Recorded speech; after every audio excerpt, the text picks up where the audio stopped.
बहुत स्वागत है आपका। मैं हूं आपके साथ योगेश पांडे। शाम के 5 बज चुके हैं और वक्त हो चला देश की सबसे सार्थक बहस ललकार का। ललकार इन दिनों महाराष्ट्र में भी लगती हुई नजर आ रही है इंडिया गठबंधन में। दरअसल आगामी लोकसभा चुनाव के लिए महाराष्ट्र में शिवसेना यूबीटी के उम्मीदवारों की पहली सूची आज सामने आ गई है। अब पार्टी के नेता संजय राउत ने कैंडिडेट्स के नाम का ऐलान कर दिया है। घोषित सीटों में कई सीटें ऐसी हैं जिन पर कांग्रेस अपना उम्मीदवार उतारना चाहती थी, लेकिन इन पर उद्धव की शिवसेना ने अपने उम्मीदवारों का ऐलान कर दिया है और इन सीटों में सांगली और मुंबई दक्षिण मध्य लोकसभा सीट भी शामिल है। उद्धव ठाकरे यूबीटी ने मुंबई दक्षिण मध्य लोकसभा सीट से अनिल देसाई के नाम की घोषणा कर दी है। कांग्रेस इस सीट से वर्षा गायकवाड़ को उतारना चाहती थी। दरअसल बहुजन अघाड़ी प्रमुख प्रकाश अंबेडकर पहले से ही नाराज चल रहे हैं। हाल ही में उन्होंने कहा कि उद्धव शिवसेना के साथ गठबंधन अब अस्तित्व में नहीं है। एमवीए कल सीटों की घोषणा करती, उससे पहले ही आज उद्धव गुट ने ऐलान कर दिया। इस बीच संजय राउत ने कहा कि उनकी पार्टी 22 सीटों पर चुनाव लड़ेगी। फिलहाल 17 सीटों पर उम्मीदवारों का ऐलान हो चुका है। ऐसे में सवाल उठ रहे हैं कि क्या इंडिया गठबंधन में सब कुछ ठीक नहीं चल रहा है क्या? और इन्हीं मुद्दे पर आज हम चर्चा करेंगे। कुछ प्रतिक्रियाएं आई हैं, जरा वो सुनिए पहले आप। चुनाव जो है वो दिनों दिन बहुत कठिन होता जा रहा है बीजेपी के लिए। तो उनको और उनके सभी साथियों को, हेमंत सोरेन जी को और भी नेताओं को इस प्रकार से उनका जो कार्यक्रम चल रहा है तकलीफ देने का, वो चलता रहेगा। आज कोई व्यक्ति सुरक्षित नहीं है देश में, किसी को भी अरेस्ट हो सकते हैं, कानून नहीं है, जंगल राज चल रहा है, जैसे रशिया में पुतिन का चल रहा है, चाइना में चल रहा है, यही पैटर्न यहाँ चल रहा है। इसे गुजरात पैटर्न बोलते हैं आजकल। बात रही केजरीवाल जी, अगर केजरीवाल जी को झूठे मुकदमे में फंसाया है, केजरीवाल जी को जेल में डालकर उनकी पार्टी तोड़ना चाहते हैं, उनकी सरकार गिराना चाहते हैं। केजरीवाल जी के पास पूरा बहुमत है। भारतीय जनता पार्टी इतनी बार वहां चुनाव लड़ी है, 5 के आगे नहीं गई है। अगर केजरीवाल जी मुख्यमंत्री पद का इस्तीफा नहीं देता है तो उसके लिए भारतीय जनता पार्टी को तकलीफ होने की कोई जरूरत नहीं। ये एक बड़ा संग्राम है, ये बड़ा महासंग्राम है और हम मानते हैं ये देश का बहुत ही महत्वपूर्ण दूसरा स्वतंत्रता संग्राम है। जेल में रहकर भी काम कर सकते हैं आपके खिलाफ। मैं महाविकास आघाड़ी की बात करता हूँ, मैं किसी एक पार्टी की बात नहीं करूँगा। महाविकास आघाड़ी में हमारी बातचीत लगभग ख़त्म हो गई है। और देखिए अभी रामटेक है, रामटेक हमारी सिटिंग सीट थी। अब कल कांग्रेस ने उनका उम्मीदवार का पर्चा भी भरा है, तो हमने क्या पूछा, ठीक है ना, बातचीत हो गई थी, रामटेक कांग्रेस को देना था, कांग्रेस ने अपना उम्मीदवार घोषित किया। अब जो सीटें हैं जो शिवसेना के खाते में आई है वो हम घोषित करेंगे।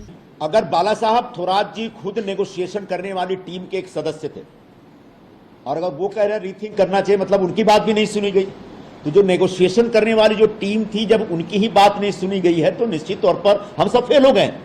तो मैं भी यही कह रहा हूं कि शिवसेना को इतना एक्सट्रीम स्टैंड नहीं लेना चाहिए। इससे कांग्रेस का जबरदस्त नुकसान है और कांग्रेस के नेतृत्व का ध्यान आकर्षित करना चाहता हूं कि आप अभी भी इंटरवीन करिए, नहीं तो अलायंस तोड़िए। अगर पार्टी को बचाना है तो अलायंस तोड़िए और मैदान में उतरिए, लेकिन आप शिवसेना के साथ अलायंस करके अपने आप को हमेशा के लिए खत्म करने का जो फैसला कर रहे हैं वो बहुत ही आत्मघाती है पूरे कांग्रेस पार्टी के लिए और इसका असर पूरे महाराष्ट्र में पड़ेगा, महाराष्ट्र से बाहर भी पड़ेगा। बारे में 10 बार बोला गया। आदरणीय संजय राउत साहब ने आज भी कहा ना कि भैया हम कोल्हापुर की जगह दोनों लड़ते थे, दोनों सांसद शिवसेना के थे। हमने अपनी जगह जो 30 वर्ष हमारे पास है वो जगह छोड़ दी।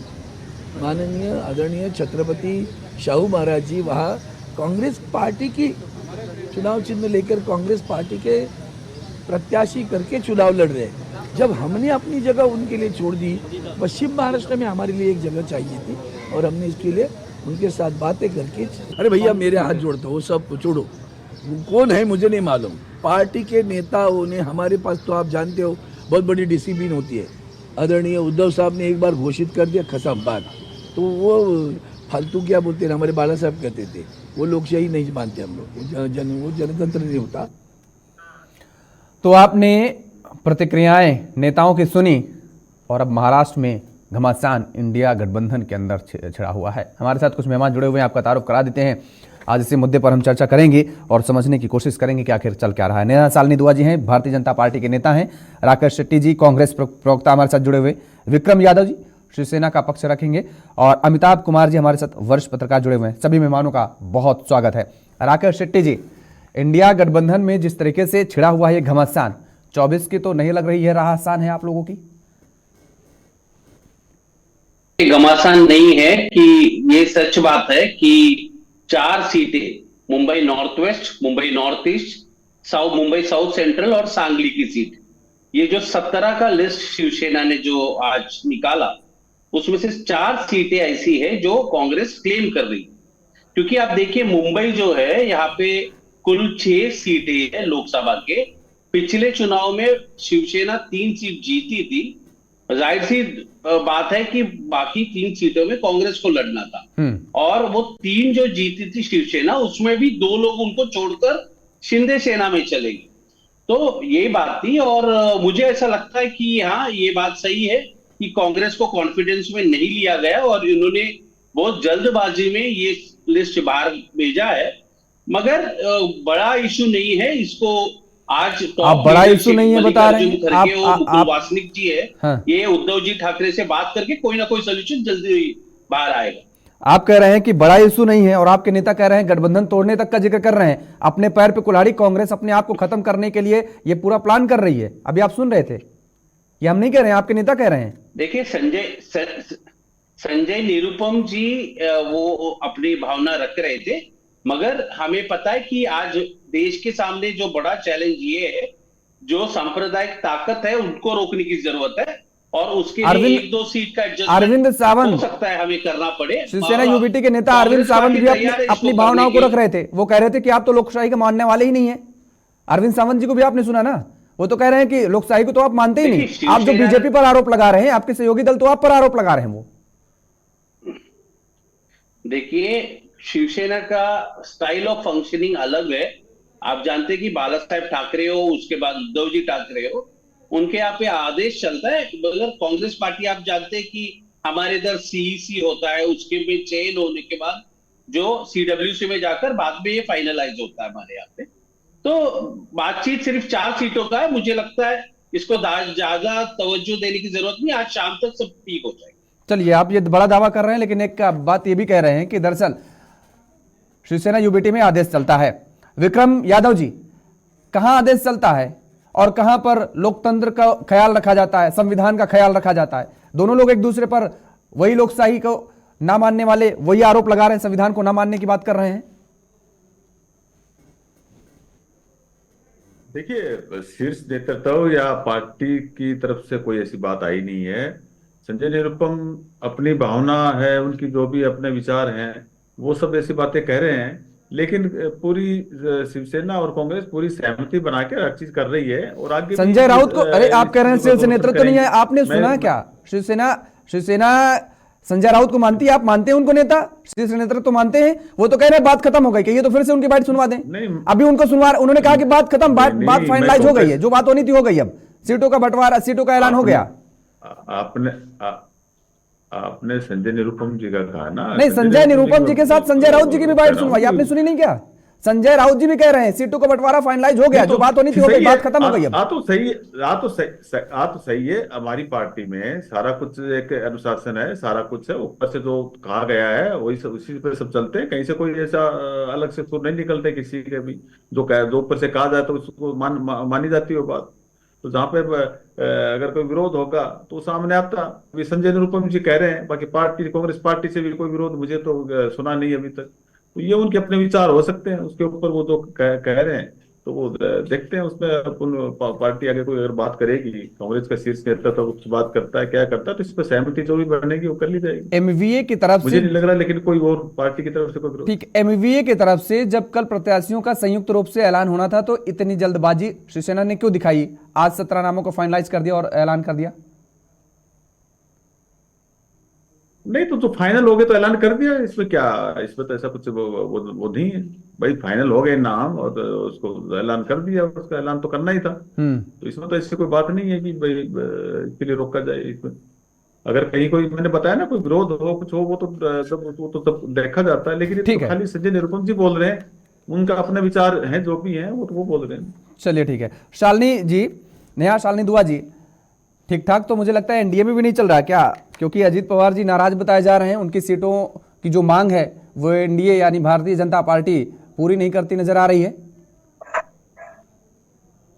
ऐसा कुछ भी नहीं है। हमारे यहाँ जो पार्टी तय करती है, आलाकमान तय करता है, उसमें सबको वही मानना होता है। और ऐसा नहीं है कि अजीत पवार जी कोई नाराज चल रहे हैं, क्योंकि अभी तो सीटों का पूरी तरह ऐलान हुआ भी नहीं है। यहाँ जब 17 सीटों का ऐलान करते हैं शिवसेना के उद्धव ठाकरे जी ग्रुप वाले, उद्धव ठाकरे जी, तो 4 सीटों पर देखिए कि घमासान छिड़ा हुआ है कि न्यूज तक में, चैनल में आ गया। और आप जानते हैं कि प्रकाश अंबेडकर जो है वो एक जाना माना चेहरा है मुंबई का, वो भी नाराज चल रहे हैं इनकी महागाड़ी से। और कोई बड़ी बात नहीं है कि शरद पवार जी भी इस गठबंधन से मुंह मोड़ ले या साइड हो जाए। तो ये जैसे जैसे आगे की तरफ बढ़ रहा है, जैसे जैसे चुनावों की तरफ बढ़ रहा है, टाइम आगे बढ़ रहा है, आपसी फूट इन लोगों की नजर आ रही है सीटों को लेके। और ये होना ही था, क्योंकि मुंबई जो है, महाराष्ट्र में अगर उद्धव ठाकरे जी सिर्फ ये सोचते हैं कि देखिए यहाँ परिवारवाद को बढ़ाया जा रहा है, यहाँ सिर्फ एक ही जो है परिवार की मोनोपोली चलती है कि हम जो कह दिया, हमने जो कह दिया वही पत्थर की लकीर है, टस से मस नहीं हो सकता। तो ऐसा नहीं होता। आज वो राजा महाराजाओं वाला टाइम या तानाशाही वाला टाइम चला गया है। उद्धव ठाकरे जी को समझना चाहिए कि अब ऐसे तानाशाही नहीं चलेगी, कि उन्होंने जो ऐलान कर दिया कि हम जिसको उतारेंगे, हम जो करना चाहते हैं, हम ही शिव सैनिक। आपने देखा होगा कि पीछे भी कांग्रेस के लिए आप सांत्वना जाहिर कर रहे हैं, मतलब? मैं सांत्वना नहीं, मैं यही कहना चाहूंगी कि उन विचारों का ना, मतलब आगे कुछ दिख रहा है ना पीछे कुछ दिख रहा है। ये अब आप कह रही सांत्वना नहीं, आप कह रही है बेचारों का, आप कह रही सांत्वना भी नहीं जाहिर कर रही है और कांग्रेस को बेचारा बता रही है। कभी तो वो पार्टी वहां पर अपना अस्तित्व रखती थी, लेकिन आज के टाइम में उनको मानना पड़ रहा हर बात उद्धव ठाकरे जी की। तो मैं उनको फिर बेचारे ही कहूंगी, और तो कुछ वर्ड्स है नहीं कि उन बेचारों को मानना पड़ रहा है कि जैसे भी आप जो कह दोगे ठीक है, आपका हुक्म सर आंखों पर। इसका फूट का फायदा आपको मिलेगा? देखिए ये तो हमेशा से होता है, अगर कोई भी फूट डलेगी और डली रही, हमारे फायदे वाली तो बात पहले से ही क्लियर है कि वहां पर जो काम आज प्रधानमंत्री मोदी जी ने हर राज्य के लिए किया है, उसमें कोई मुंबई भी कोई अछूता नहीं रहा। तो सबके लिए जो काम किया है कलेक्टिवली, उसको जनता को नजर आ रहा है और जनता उसी पे ही वोट दी। ठीक है। और हमारा जिनके साथ एनडीए का गठबंधन है, हमारी पार्टी का जिनके साथ, जिन पार्टीज के साथ गठबंधन है, उनके साथ बहुत अच्छे से हमारा आगे तक जाएगा और सीटों का बहुत सोच समझ के चयन किया जाएगा। ठीक है। हर बात को, हर पार्टी को उस पे ऊपर रखा जाएगा। अमिताभ जी, किस गठबंधन में घमासान और किसकी राह होती दिख रही है आपको आसान? क्या समीकरण नजर आ रहे हैं महाराष्ट्र में? घमासान तो है, और मुश्किल की बात यह है कि जो महागाड़ी है वो अभी तक ना संतुलित होकर के ये लोग चुनाव की दिशा में आगे नहीं बढ़ रहे हैं। बंटवारे में ही इतना उलझ गए हैं और झंझट हो रहा है, और एक मत तो नहीं हो रहा है। ये बड़ी दिक्कत की बात है, क्योंकि एक साथ बैठ करके सीटें फाइनल करके फिर ये लोग अनाउंस कर देते, तब लगता कि ये लोग टक्कर देने की स्थिति में आ रहे हैं। अभी सारे अपने अपने ढंग से अनाउंस कर दे रहे हैं, जिसका फायदा निश्चित रूप से एनडीए को होने जा रहा है। एनडीए में लगभग मामला सुलझ चुका है, थोड़ी बहुत नाराजगी तो रहेगी, लेकिन मुझे लगता है कि लगभग मामला सुलझ चुका है। महाविकास आघाड़ी को इतना ये भी नहीं करना चाहिए। अब देखिए प्रकाश अंबेडकर भी अलग चले गए, एक और नेता अभी सुना मैंने कांग्रेस छोड़ दी है। उन्होंने तो कल खुल करके कह दिया कि महाविकास आघाड़ी के साथ उनका गठबंधन खत्म ही हो गया, वो गठबंधन नहीं रहा। कल खुल करके उन्होंने कह दिया साफ साफ। हाँ, उन्होंने अपने 7 या 9 उम्मीदवार भी घोषित, हाँ, अपने कैंडिडेट भी उतार दिए, उन्होंने उतार दिए। और इसका नुकसान जो है सीधे सीधे महाआघाड़ी को होने जा रहा है, क्योंकि दोनों का मतदाता जो कटेंगे वो कांग्रेस वगैरह के मतदाता ही कटने वाले हैं, जिन सीटों पे वो लड़ने जा रहे हैं। राकेश शेट्टी जी हमारे साथ बैठे हुए हैं, वो कह रहे हैं कि आज देर शाम तक जो है बातचीत चल रही है कांग्रेस और शिवसेना यूबीटी के बीच में, फाइनलाइज हो जाएगा। जो सीटों को लेकर के कैंडिडेट उतारे गए हैं, हो सकता है उनके नाम वापस भी ले लिए जाए। संजय राउत साहब कह रहे हैं, अभी हम आपको सुनवा रहे थे, वो कह रहे हैं कि बात जितनी होनी थी हो गई, फाइनलाइज हो गई, अब आगे कुछ नहीं बचा है। संजय निरूपम तो बहुत क्रोधित है। संजय निरूपम तो लगता है कि पार्टी ही छोड़ देंगे, इतना ज्यादा नाराज है। हाँ। और मैंने दोनों संजय मिल करके दोनों पार्टियों का जो है वो बंटाधार करने पर तुले हुए मुझे लगता है। संजय राउत ने तो वैसे भी शिवसेना का आधा हिसाब किताब तो कर ही दिया है, बाकी बचा कुचा लगता है कि इस चुनाव में निपटाने पे वो लगे हुए, बजाय इसके कि मिल बैठ करके सिर जोड़ करके कैसे चुनाव जीतना है और किसका कैंडिडेट ज्यादा मजबूत है उसके लिए वो सीट छोड़ी जाए। ये लोग तय कर ले रहे हैं, अपने आप नाम घोषित कर दे रहे हैं कि मेरा ही कैंडिडेट यहाँ से लड़ेगा, तो उसका असर तो पड़ेगा ही। और मुझे लगता है कि कांग्रेस जो है बड़े नुकसान में जा रही है पूरे देश में और महाराष्ट्र में भी जा रही है। ठीक है, विक्रम यादव जी, क्या अमिताभ जी सही कह रहे हैं कि संजय राउत ने पूरी तैयारी कर ली है शिवसेना को खत्म करने की? और दूसरी बात, अरविंद सावंत को आप सुन रहे थे, वो कह रहे हैं कि भाई कौन है संजय निरूपम, हम तो जानते ही नहीं है। मतलब ये तो वही वाली भाषा हो गई ना, जैसे कमलनाथ जी कह रहे थे मध्य प्रदेश में अखिलेश यादव के लिए, और उनका हश्र क्या हुआ वो आपने देखा। तो क्या यही पूरी तैयारी महाराष्ट्र में की जा रही है क्या शिवसेना के कुछ नेताओं की तरफ से? नहीं, देखिए, अखिलेश यादव एक पार्टी के नेता हैं और संजय निरूपम पार्टी के एक कार्यकर्ता है।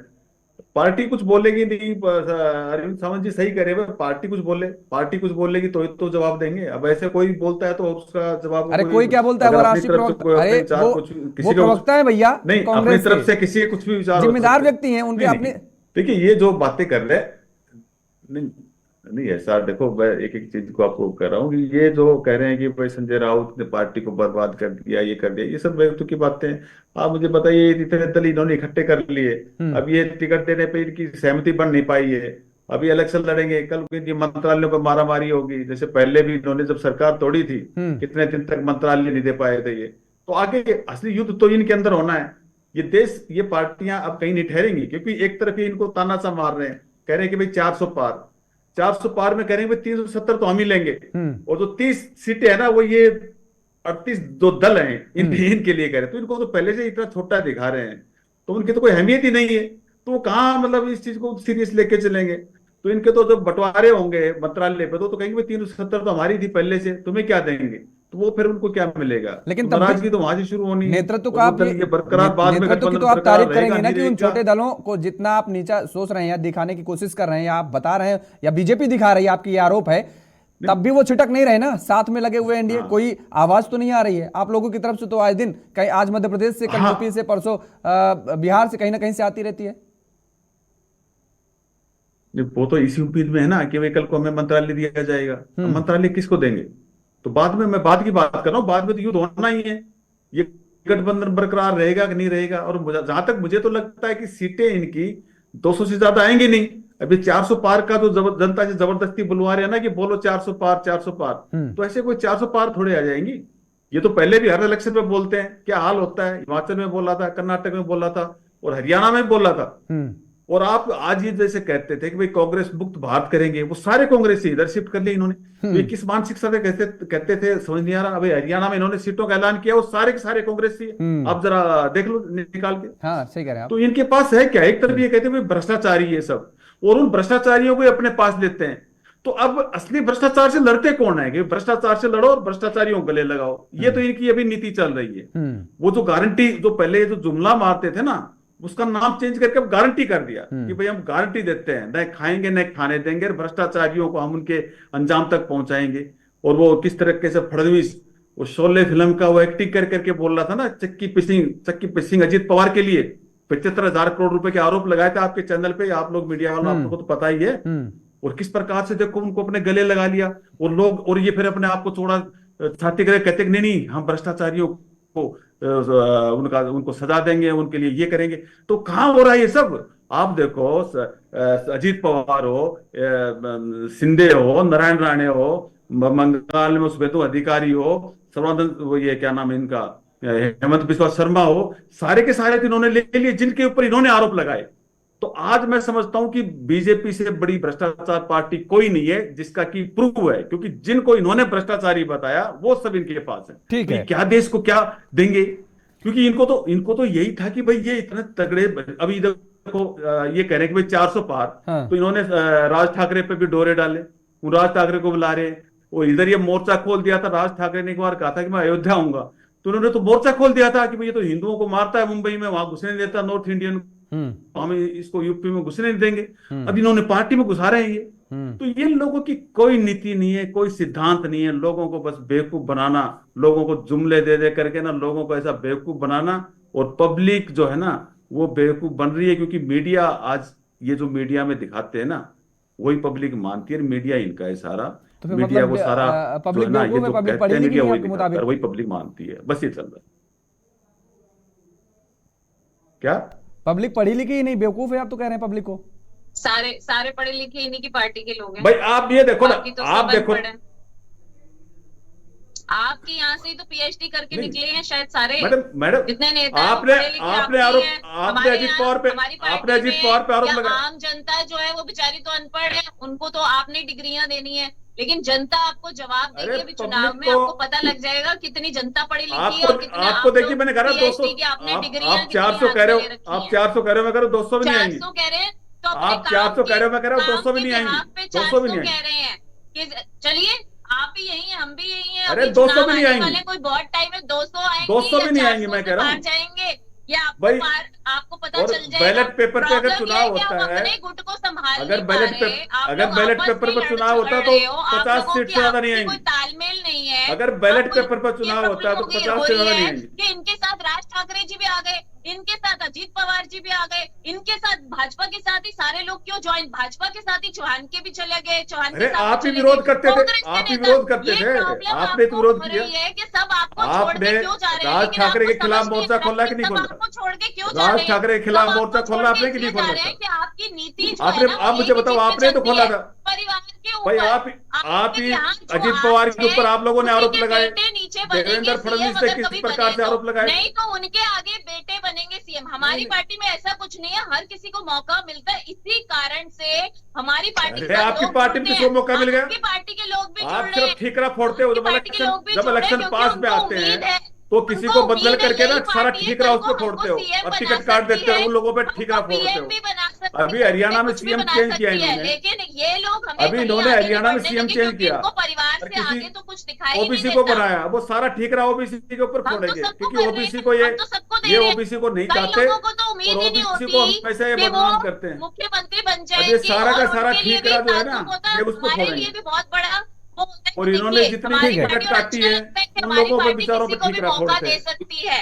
ठीक है ठीकरा राकेश फोड़ते जी, हैं। ठीक है, दोनों लोग रुक रहे हैं। राकेश जी, क्योंकि एक बड़ा सवाल क्योंकि यहाँ पर काम यह है ना इन्होंने कि कुछ अगर किया नहीं, सभी नेता या काम ज्यादातर इन्होंने पार्टियों कुछ के किया जो नहीं, नेता हैं छोड़ करके जा रहे हैं, काम ठीक है, ये कुछ बीजेपी करते आरोप नहीं लगाती है, मैं भी कहता हूँ, उन्हीं जिन नेताओं पर आरोप लगाया जाता है और जब भारतीय जनता पार्टी में वो शामिल हो जाते हैं तो पाक साफ हो जाते हैं। लेकिन अन्य राजनीतिक दलों को इंक्लूडिंग यू, कांग्रेस, सोचना पड़ेगा ना कि आखिर क्यों नेता छोड़ के जा रहे हैं, क्यों भाग रहे हैं। देखिए, एक सूत्री पीछे लगा रहे हैं, स्कीम है सेंट्रल इनका, एजेंसियां पहले पीछे लगा ईडी रहे हैं। भेज देती है, तो कुछ गलत किया होगा ना, तभी एक तो अगर बार जा भी रही है, ईडी लग भी चली रही जाती है, सेंट्रल सीबीआई एजेंसियां, जाती तो है, गलत किया होगा इनकम तभी तो डर है। क्या गलत इनकम किया टैक्स भाई? से आने के बाद नहीं, यही कोई लोग, गलत नहीं यही किया। भारतीय जनता आप पार्टी किसी के को पकड़ के नेता डाल दो जिन अंदर। लोगों के ऊपर आरोप भाई संजय लगाते राउत को अंदर डाला, उनको अपने कोई पार्टी और में किसी शामिल ले कर जाओ। देते। आप मुझे बताओ, संजय प्रधानमंत्री राउत को जी अंदर के डालो, ऊपर कोई हमें और पूरा विश्वास कि प्रधानमंत्री जो है सच बात करते हैं। उन्होंने भोपाल के अंदर कहा ना कि 70,000 करोड़ का सिंचन घोटाला, अरे, और ये जो शिंदे नहीं, गट के झूठी लोग, बात मैंने तो आज तक जितने कभी लोग देखी छोड़ नहीं। के गए, सबने क्रिटिसाइज किया अजित पवार को, और फिर कुछ दिन के बाद अजित पवार शामिल हो गए। आज जो राज ठाकरे जी ने नॉर्थ इंडियंस को मारा, यूपी बिहार के लोगों को, मुंबई के अंदर, महाराष्ट्र के अंदर, आज बीजेपी का नौबत इतना खराब है, स्थिति इतना खराब है कि आपको राज ठाकरे के पास जाके हाथ जोड़कर राज ठाकरे की मदद लेना पड़ रहा है, जिनके पास एक विधायक। तो आज देखिए, और मैं सुप्रीम कोर्ट को धन्यवाद देता हूं, आज इलेक्ट्रल बॉन्ड का जो राज खुल गया, जो 15 टॉप डोनर्स है, वो सब वो लोग हैं जिनके ऊपर ईडी की जांच। एफएम जो सीतारमन मैडम है, वो उनको जवाब देने नहीं आ रहा है कि जिन लोगों के ऊपर ईडी की कार्रवाई थी, उन्होंने चंदा दिया आपको। उसके बाद जो भारतीय जनता पार्टी कहती है कि गाय हमारी माता है, सबसे बड़े बीफ एक्सपोर्टर से भी चंदा लिया। राकेश कोविड के दौरान जिन्होंने टीका लगाया, उस कंपनी से भी आपने चंदा लिया। राकेश जी, मतलब ये पूरा वसूली भाई हो गई है। इतने ज्यादा आपके पास मुद्दे हैं भारतीय जनता पार्टी को घेरने के लिए, बावजूद इसके आप लोग बहुत सारे मुद्दे हैं, बहुत मुद्दे हैं, लेकिन कार्यक्रम खत्म हो जाएगा। आप भारतीय जनता पार्टी को कहां घेर पा रहे हैं? आप घेरने के बजाय तो आपस में टकराव देखने को मिल रहा है। अब देखिए ना महाराष्ट्र, वही तो मैं जिक्र कर रहा हूं। शरद पवार उधर नाराज बताए जा रहे हैं, वो कह रहे हैं कि वही जो मैंने पहले सवाल किया हमारे साथ विक्रम जी है, हमने यही सवाल किया कि एमवीए की तरफ से जब सभी मैंने आपको बताया तो आज इतनी जल्दबाजी क्यों? कि मामला सिर्फ 4 सीटों का है। हाँ, भारतीय जनता पार्टी के एमएलए ने खुलेआम पुलिस स्टेशन पे गोलियां चलाई शिंदे सेना के लोगों पर। ऐसी बात नहीं है हमारे यहाँ पे। 4 सीटों का मामला है और उद्धव ठाकरे जी के ऊपर हमें भरोसा है। हमारे शीर्ष नेतृत्व उनसे बात करेगी और इसका जो निवारण हो जाएगा। हम लोग गोली नहीं चलाते। भारतीय जनता पार्टी के एमएलए ने कल्याण के अंदर शिंदे सेना गोली चलाई, गोली मार दी। बड़ी घटना है, बहुत बड़ी घटना हुई थी, उस पर भी मैंने डिस्कस किया था, बहुत बड़ी घटना थी, उस पर भी मैंने चर्चा की थी। लेकिन बावजूद इसके देखिए यूनिटी देखिए, इसी बात की तो दाद देनी पड़ेगी ना, इसी बात की तो तारीफ करनी पड़ेगी कि यूनिटी देखिए। स्टूडियो में बैठे जमीन में स्थिति बदल चुकी है, जमीन में स्थिति बदल चुकी है। लोग इंटरनेट के द्वारा देख रहे, जो गाय का मांस एक्सपोर्ट करते हैं ना, उन लोगों से चंदा लिया है भारतीय जनता पार्टी ने। जो लोगों के ऊपर एडी केसेस है उनसे रिश्वत लिया है। जिस केजरीवाल को आज आपने अंदर डाला है, वो रेड्डी से भी रिश्वत लेने के बाद आपने उसका बेल कराया है। ये जवाब क्या दोगे अब जनता के सामने? जो नरेंद्र मोदी जी विश्वास दिलाते थे लोगों को कि मैं आधे भाव में पेट्रोल और डीजल दूंगा, क्या दे पाए हो 10 साल में? लोगों को बड़ा बड़ा भाषण नहीं, उनको राशन चाहिए। और देश को विकसित भारत कह रहे, 80 करोड़ जनता को राशन देना पड़ रहा है आज। और उसके बाद आप कहां पे विकास कर लिया? 140 करोड़ जनता में 80 करोड़ जनता को आपको राशन देना पड़ रहा है। तो इस देश में अगर 10 साल में कोई तरक्की हुआ है तो गौतम अदानी को छोड़कर किसी की तरक्की नहीं हुआ है, क्योंकि वो व्यक्ति 700 से ऊपर था वर्ल्ड रैंकिंग फोर्ब्स में, आज तीसरे नंबर पे है। तो जो सरकारी संसाधन है पूरा मदद एक व्यक्ति का कर रहा है, उसको छोड़ के कोई नहीं कर रहा है। और मैं आपको मुंबई की बात बताता हूं, यहां पे धारावी के अंदर उनको 1 लाख करोड़ से ज्यादा फायदा भारतीय जनता पार्टी ने किया। धारावी में वो गरीब लोगों को घर बना के दे रहे हैं, इस बात की इनको जलन हो रही है, इस बात पे इनके छाती पे मूंग दलने के लिए इनको प्रॉब्लम हो रही है। एक्साइज स्कीम है, सुन लीजिए ना, इनको जानकारी है नहीं। सवाल की अब जवाब गरीबों को दे रहे, उनको 4 का एफएसआई देता है, आपको पता है 10 का एफएसआई दे रहा है। एक्साइज स्कीम आपको पता है नहीं।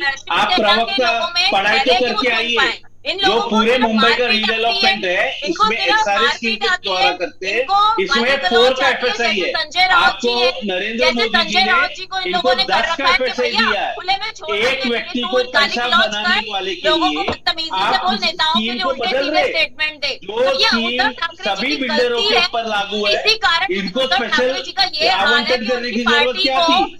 क्या 4 एफएसआई मिलते हैं। अगर जो रिजल्ट आएगा उनको दिख जाएगा। और धारावी को रीशेप का ये जो प्लान है कांग्रेस का है। इनकी जो स्पोक्स पर्सन है, कल उन्होंने सुप्रिया श्रीनेत्र ने कितनी भद्दी टिप्पणी करी कंगना रनौत के ऊपर, शर्म भी नहीं आती। और ब्रिजभूषण का क्या हुआ?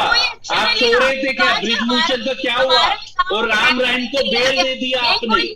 जो रेपिस्ट राम रहीम जिनके ऊपर मर्डर के चार्जेस है, उसको बेल पे छोड़ दिया। स्टेटमेंट लोगों और आप बताइए, आपके पार्टी के जो सांसद है, किसी को गंदी नाली वो जब बलात्कार कर रहे थे, उनके ऊपर आरोप है, उनके ऊपर एफआईआर दर्ज हुआ, क्या आपने उनको पार्टी से निकाला?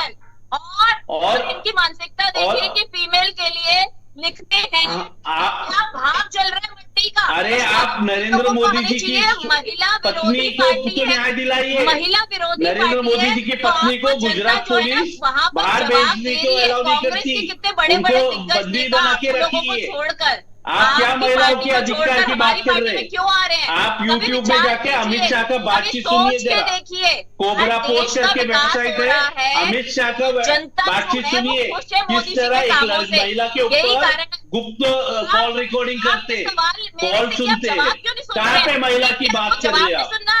आप लोग तो इतने वायलेशन किया महिलाओं के ऊपर, ब्रिजभूषण के बारे में चलिए एक सेकंड रोक रहे हैं राकेश जी, कहिए ना चैनल के ऊपर आप ठीक है। उसका खंडन देखिए करते दोनों हैं। लोगों को बता दें, ये दोनों ब्रिजभूषण- तरफ से जो आपने एक सेकंड, दोनों लोगों को रोकेंगे। दोनों तरफ से जो ये बात कही गई महिलाओं का अपमान का, दरअसल ये केवल एक तरफ से नहीं चालू है, सभी राजनीतिक दलों की तरफ से। यहां पर सुप्रिया श्रीनेत की सोशल अकाउंट से पोस्ट हुआ कंगना रनौत के लिए, और उधर दिलीप घोष ने ममता बनर्जी के लिए बेहद आपत्तिजनक शब्द का इस्तेमाल किया है, उनके लिए भी इस्तेमाल किया गया है। दोनों लोगों को इलेक्शन कमीशन ने संज्ञान दिया। उन्होंने माफी मांगी है, लेकिन दोनों- सुप्रिया श्रीनेत्र ने तो माफी भी नहीं मांगी है। दोनों कोई माफी मांगी है? कोई स्टेटमेंट झूठा तो बोल रही है कि सुप्रिया अरे पूरी बात सुनिए, मैं किसी की तरफदारी या किसी के लिए सफाई नहीं दे रहा हूँ, जानकारी दे रहा हूँ शालिनी दुआ जी कि दोनों लोगों के बयानों को लेकर के इलेक्शन कमीशन ने संज्ञान लिया है और दोनों लोगों को नोटिस जारी की है। दोनों लोगों को नोटिस जारी की जा चुकी यहाँ है। तो एक्शन लिया जाता है, माफी मंगवाई सुप्रिया जाती है, तो श्रीनेत पार्टी जी से ने निष्कासित किया जाता कल है। शाम को पर ही इनके इसको यहाँ ऐसा कुछ खंडन नहीं किया होगा। और कांग्रेस माफी के यहाँ मांगा। तो फलते फूलते झूठ क्यों बोल रही जितनी है? महिलाओं को ये जो गालियां भाजपा देंगी, के प्रवक्ता झूठ उतना क्यों बोल रही है? उनको अच्छा आपके पास औहदा क्या मिलेगा, इंटरनेट नहीं है? उतना अभी उनको आपके हो सकता है मोबाइल टिकट से भी नहीं दी जाए। एक्स कोई अकाउंट बड़ी में बात आप नहीं, चेक सुप्रिया करिए, श्रीनेत्र को ये लोग सुप्रिया टिकट दे श्रीनेत दें ने कि माफी भैया मांगा आपने है गाली दी है ना और उनको। उन्होंने कहा महिला कि को मेरा गाली जो दी है ना, वो सोशल भी क्योंकि मीडिया भाजपा अकाउंट की है ये कैंडिडेट है, काफी लोग तो हैंडल भाजपा करते के हैं, कैंडिडेट उसमें से फीमेल किसी ने को किया है बदनाम और करने के लिए ये लोग जो उसको भी रिवार्ड उसके भी लिए कर सकते जिम्मेदार हैं, उसको है टिकट भी दे उसको सकते उन्होंने हैं, कोई डांट बड़ी बात लगाई है। नहीं है। उन्होंने कहा ठीक है, कि ये ना सब ये लोग अच्छा, माफी से मांगते बदती ठीक है। नहीं हम लोग ना करते ये लोग नहीं। माफी मांगते हैं, ये लोग उल्टा रिवॉर्ड देते हैं। हमारे यहाँ एक नेता थे, बड़े मैं उनका नाम नहीं हमने लूंगी, देखा जिन्होंने था सिर्फ और सिर्फ गुजरात जीन्स में पहनने के बलात्कारी लिए को महिलाओं मंच पे को कोई बुलाकर टिप्पणी करी थी। आप लोग ने उनको माला उनके से पद स्वागत किया इस्तीफा था। देना पड़ा, लेकिन और कहा था ये हर जगह है नेहा जी, ये हर जगह है। जिसने नेहा जी और राकेश जी दोनों, ये हर सभी राजनीतिक दलों में एक से एक धुरंधरबाज हैं। अगर पार्टी के अंदर जाएंगे तो सभी कहीं ना कहीं मिलेंगे। अमिताभ जी, ये जो घमासान छिड़ा हुआ है, ये लगातार कहा जा रहा है कि भारतीय जनता पार्टी लोकतंत्र को खत्म करना चाहती है, संविधान को खत्म करना चाहती है। यही जो राजनीतिक दल बीजेपी पर, सत्ताधारी दल पर आरोप लगा रहे हैं, लेकिन कभी कभी यही देखने को मिल जाता है कि ये आपस में ही एक दूसरे पर यही आरोप लगाते हैं। तो जनता के बीच में संदेश तो जा रहा है, पार्टी का नेता या पार्टी का प्रवक्ता अगर कोई ऐसी बयानबाजी कर रहा है, सफाई यहां पर बैठ करके नेहा जी दे सकती हैं, राकेश जी दे सकते हैं कि ये वो उनके अपने पर्सनल बयान हो, लेकिन जनता के बीच में तो मैसेज जा रहा था।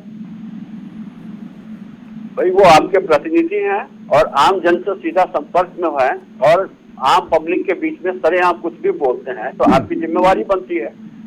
आपने उनको नेता बनाया है और वो नेता जाकर के इस तरीके से जब बातें करते हैं तो क्या संदेश जाता है जनता के बीच? आपने तो डैमेज कर ही दिया। और आपको समझ में आना चाहिए कि अल्टीमेट डैमेज आपकी अपनी पार्टी होती है, दूसरा कोई नहीं होता है। तो उसका बचाव कर रहे हैं का मतलब आप ऐसे लोगों को बढ़ावा दे रहे हैं और वो ऐसे ही गंदी राजनीति में एक दूसरे के ऊपर कीचड़ उछालने में और भद्दी बातें करने में लोग ज्यादा से ज्यादा उलझने लगेंगे। तो इसलिए जरूरी है कि पार्टियों को कि ऐसे सारे कैंडिडेट पे तुरंत लगाम लगाए और वो जरा भी गलती करते हैं तो उन्हें बाहर करें। हाँ। आप चाहते क्या है कि इस देश में गाली गलौज का माहौल बने? आप लोकतंत्र की बात कर रहे हैं, लोकतंत्र है तब इतने आराम से सब लोग डिस्कशन कर रहे हैं, बातचीत कर रहे हैं, नहीं तो बोलने की भी क्षमता कहाँ होती है। इस लिहाज से तो कांग्रेस ने जो कुछ किया हुआ है, लोकतंत्र को सबसे ज्यादा नुकसान तो उसने पहुंचाया हुआ है। वो किस मुंह से लोकतंत्र की हत्या होने की बातें कह रही है। ये लोग सत्ता जाने की हताशा में इस हद तक चले गए हैं कि किसी को भी दोष दे देते हैं। मुश्किल ये हो गई है। बिल्कुल विक्रम जी, मैं एक बात और छोटी सी कहना चाह रहा था कि शिवसेना उद्धव ग्रुप जो है, इसके लिए बहुत मुश्किल खड़ी हो गई है। इनके पास मुझे लगता है कि जो तगड़े उम्मीदवारों की कमी हो गई है, लग रहा है जिस ढंग से इनका टूटा और इनके सारे सिटिंग एमपी वगैरह जो चले गए, तो इन्हें कितनी उम्मीद है? इनके प्रतिनिधि से पूछिए कितनी सीटें उम्मीद कर रहे हैं, तो वो 3 सीटें भी उम्मीद कर पा रहे हैं कि नहीं कर पा रहे ये लोग आपके चुनाव में। विक्रम जी, जिस कैंडिडेट को उतारा गया मुंबई उत्तर पश्चिमी लोकसभा क्षेत्र से, अमोल जी को संजय निरुपम जी भी कह रहे हैं कि घोटालेबाज आदमी है। ईडी ने समन भी जारी कर दिया। देखिए, पहले तो मैं इनकी बात का जवाब देता हूँ। ये कह रहे हैं कि बड़े अच्छे अच्छे कैंडिडेट चले गए। हाँ, कैंडिडेट चले गए, वोटर तो नहीं गए ना, वोटर सारा शिवसेना के साथ है। ठीक है, तो उसी वोटर को तो आप बता रहे हैं कि वो अनपढ़ है, टिगर को दे दिया।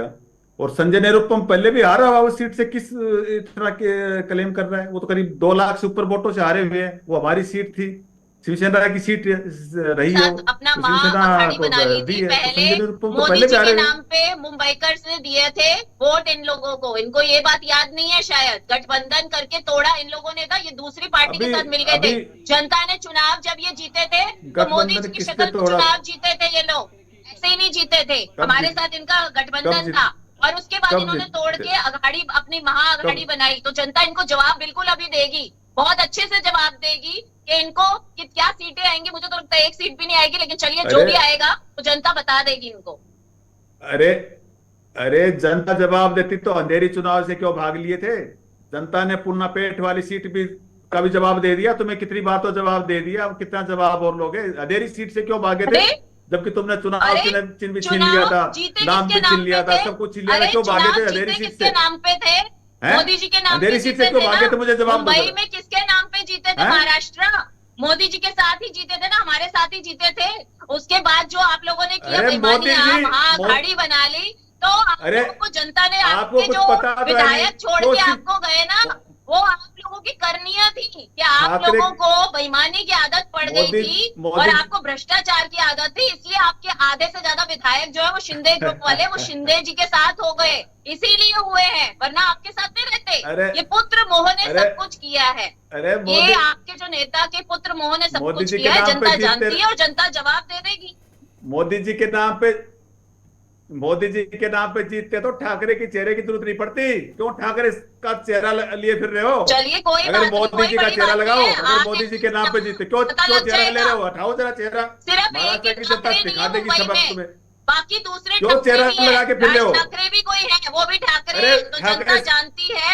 बाला साहब का चेहरा क्यों लिए फिर रहे हो? ठाकरे परिवार से है। बाला साहब का चेहरा क्यों लिए फिर रहे हो? मोदी जी का लगाओ। ठाकरे परिवार का नहीं है, ठाकरे परिवार से और भी लोग आते हैं। आप सिर्फ एक परिवार को मत कहिए कि वही बस ठाकरे परिवार है, बाकी परिवार भी है ठाकरे।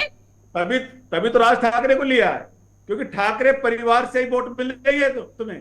चलिए ठाकरे परिवार से मिलते हैं वोट। राकेश जी समझ लेते हैं, इनको देने की जरूरत ठीक है तुम्हें। राकेश जी समझ लेते हैं। राकेश जी, अमोल कीर्तिकर को लेकर के बड़े आरोप लगाए जा रहे हैं।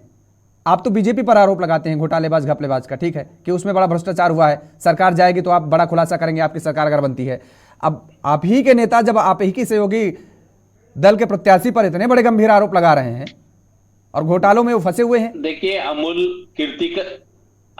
कीर्तिकर का जैसे ही उन्होंने उनका नाम घोषित हुआ, हाँ, तुरंत ईडी ने उनको नोटिस भेजा। बिल्कुल।